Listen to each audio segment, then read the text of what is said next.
are watching Frame of News. I am P. Chief Minister Sukhwinder Singh Sukhu on Tuesday attacked the BJP fiercely while addressing a huge public gathering at Buckley in the Seraj Assembly constituency of Mandi district. Chief Minister Sukhu said, "My aim is to serve the common man, and all the members of my cabinet are working day and night in this direction so that the common people do not face any kind of problem." He said when the police recruitment papers were leaked and the papers were being auctioned in the Subordinate Selection Commission, Hamirpur, where was Jairam Thakur then?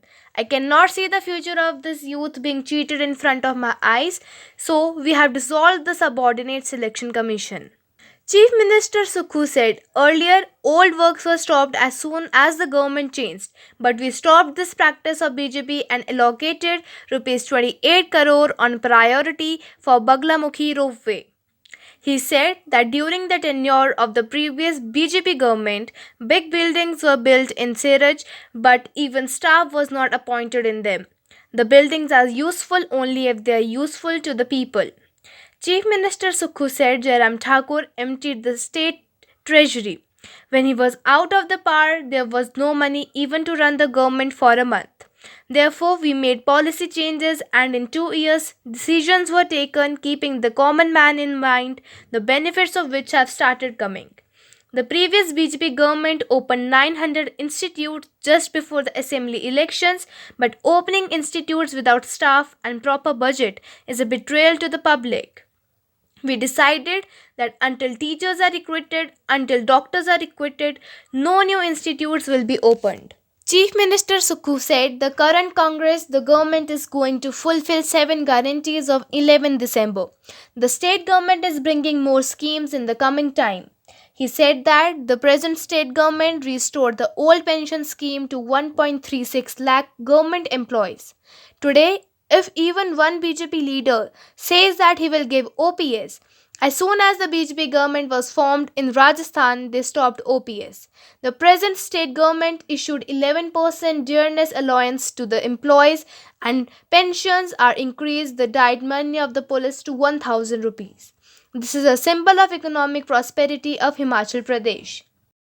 कि सभी विधायक अपने अपने क्षेत्रों से जो दूर के विधायक हैं वो कम लोग लाए और नजदीक के ज़्यादा लोग, तो तकरीबन अभी 25 से 30,000 के करीब इकट्ठी करने की बात सब लोग टारगेट रखा गया है।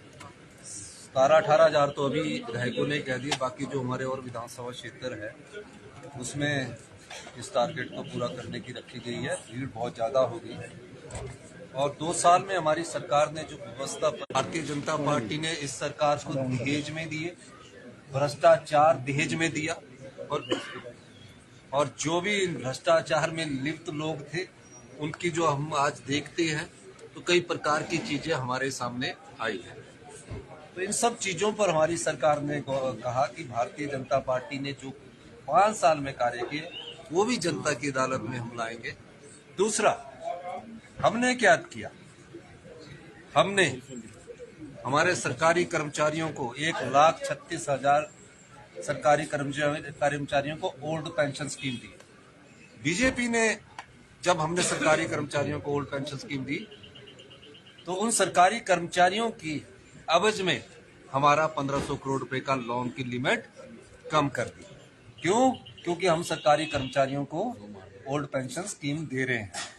क्या जयराम ठाकुर जी, उनकी सरकार के लोग बोलेंगे कि हम ओल्ड पेंशन स्कीम देने की हिम्मत रखते हैं? नहीं बोल सकते, क्योंकि वो देने की हिम्मत नहीं रखते हैं। In view of Chief Minister Sukhu's Monday visit today, former Chief Minister and leader of opposition Jairam Thakur on Monday took a jib and said, "You are coming to my assembly constituency Siraj, but I request you not to lie here." Let us tell you what leader of opposition Jairam Thakur is saying. मुख्यमंत्री जी, हम बार बार कह रहे हैं एक संवैधानिक दायित्व पर हैं और मुख्यमंत्री का दायित्व एक ऐसा होता है जहां लोग भरोसा भी करते हैं। आपने उस भरोसे को तार तार कर दिया है। हर बार झूठ बोल करके, गलत बयानबाजी करके मुझे मालूम नहीं आप क्या हासिल करने जा रहे हैं। आपकी जानकारी के लिए ढली का बस स्टैंड स्मार्ट सिटी के प्रोजेक्ट के अंतर्गत स्वीकृत हुआ था और 2022 में भारतीय जनता पार्टी ने 4 करोड़ रुपए का बजट प्रावधान की शुरुआत के साथ पहले बजट का प्रावधान किया और उसके बाद शिलान्यास किया। और उसके बाद स्मार्ट सिटी के प्रोजेक्ट में जब प्रोजेक्ट का काम शुरू होता है, इंस्टॉलमेंट में पैसा आता है, यूसेज जो होती है उसके बाद पैसा आता है।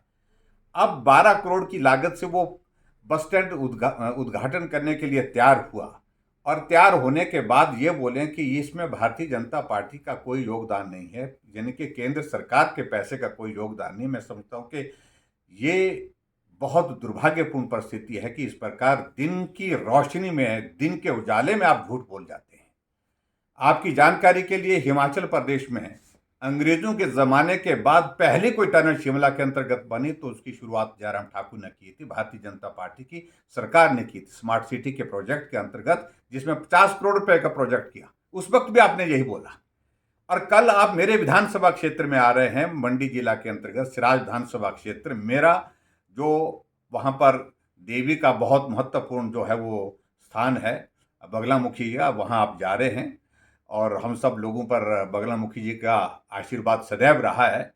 आप प्रोजेक्ट का, जो प्रोजेक्ट देश का सबसे पहला प्रोजेक्ट है जो नाबार्ड के द्वारा फाइनेंस किया है, रोपवे का प्रोजेक्ट, जो 50 करोड़ की लागत से जिसका मैंने शिलान्यास किया था, एक साथ बजट का प्रावधान उस पर था, वो बन करके तैयार हुआ है। और कल भी आप यही बोलेंगे। मेहरबानी करके मुझे सिर्फ इतना ही कहना है, सरकार कॉन्टिन्यूटी में होती है, मैं भी इस बात को जानता हूं, लेकिन आप असत्य मत बोलिए, झूठ मत बोलिए, गुमराह मत करिए। जो हकीकत है आप उद्घाटन करिए, कुछ चीज जो भी प्रोजेक्ट उद्घाटन के लिए तैयार होता है उसका आप उद्घाटन करिए। Chairman of Himachal Pradesh Tourism Development Corporation, R.S. Bali, said that the corporation has achieved a turnover of Rs 109 crore in 2022-23 and Rs 105 crore in 2023-24 for the first time.